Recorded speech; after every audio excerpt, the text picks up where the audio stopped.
Hello beautiful people, welcome back to another video. Today we're talking about the Logitech G29, the, in my opinion, best affordable racing wheel, or sim racing wheel. Is it still good in 2024?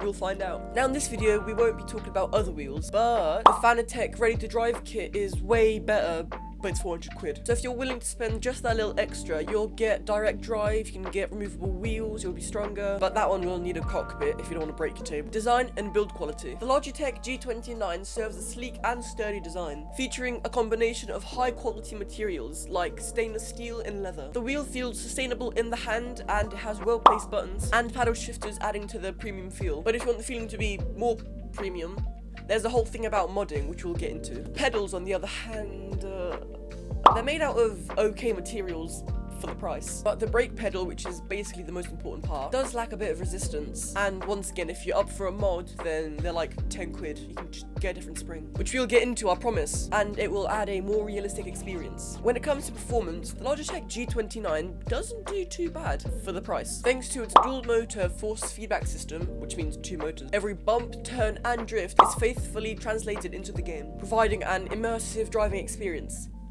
for the price. But it's no direct drive system. If you don't know what a direct drive system is, basically, these cheaper wheels have a smaller, less powerful motor, and they use a series of gears and belts to add torque, which results in a usually weaker, less accurate, and louder system. A direct drive system, the wheel is connected directly to the motor, which means more power, more realism. But this will more than suffice for your first wheel, especially if you're just trying to see if you like the hobby. Another small thing, as I mentioned, this wheel is loud, especially when you spin out. Listen to this.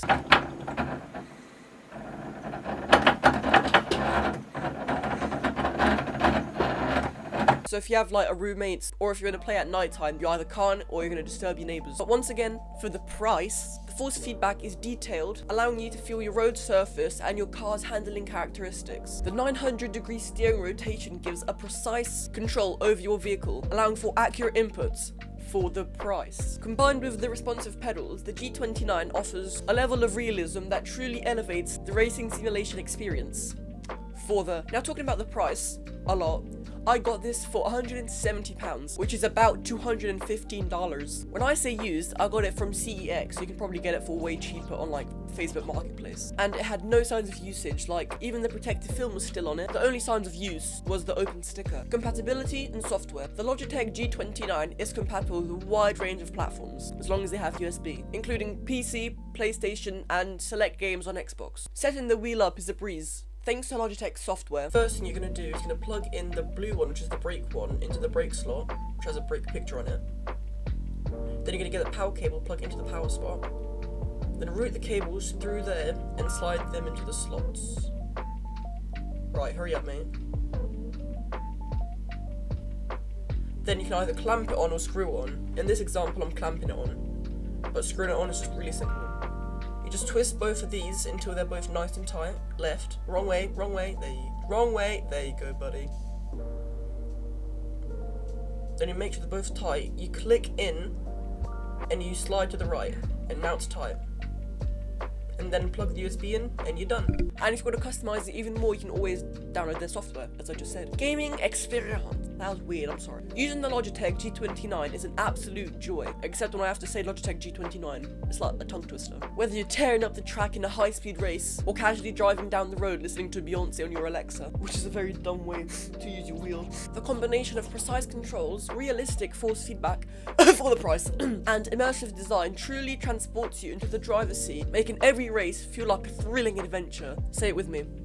For the price. Also, in most games, in the settings, your force feedback isn't turned to 100%. And if you're using the Logitech G29, I'd recommend you crank it up to really get the bang for your buck.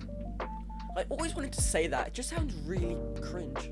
Bang for your buck. Now, the moment you've all been waiting for. The mods. This wheel has mods. Obviously, you can get mods from places like your 3D printer, Etsy, eBay, Amazon. But today we're going to be talking about one specific store, MVH Studios. This website, you can spend more money on mods than you did on the wheel. You can get things from the spring I was talking about to a whole quick release system and a wheel that costs basically the same amount of money I spent on my entire kit. Or you can customize a stock wheel to look like an F1 wheel, or you can 3D print it. You can get a whole telemetry screen add-on, and you get the point. And if you do have a 3D printer, it's a whole other story. Pros and cons for the prize.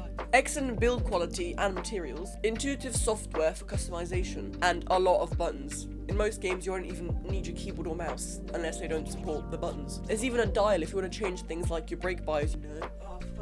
I was supposed to go out with a friend, maybe. Didn't say anything. And my sweet mother called me, so this might be the last video you see of me. Without a black eye, at least. Let's get back to the video. It can be used on a table, so it doesn't require a dedicated cockpit. It has the most amazing modding community, and if you do have a 3D printer, you can go on Thingiverse to find a bunch of different things for it. Cons: it has limited compatibility with Xbox. If you continue to like this hobby, you're gonna want to upgrade, because after a good 2 or 3 years, even with the modding community, the force feedback just won't be enough. And your mum will throw things at you because it's too bloody loud. The unmodded pedal is a tad unrealistic, and the first thing I would upgrade, and probably more that I didn't think about. If you guys have any more pros or cons, leave them down below. If YouTube stopped turning off my comment section. Conclusion: the Logitech G29, in my opinion, is the best starter wheel. Notice how I said starter. You're gonna want to upgrade. No, but seriously, it is a really good wheel if you don't want to take out a second mortgage just to buy a sim racing kit, or sell your car to drive a virtual car to get a taste of this amazing hobby. And if you pair it with the shifter combination, then it is generally a blast listening to Beyonce as you drive down the road. You know, shifter and everything. You'll also probably get slightly addicted, and if you're too young to drive, this is a really good way to practice with the right software. Anyway, thanks for watching, like, subscribe, all that fun stuff, and see you guys next time.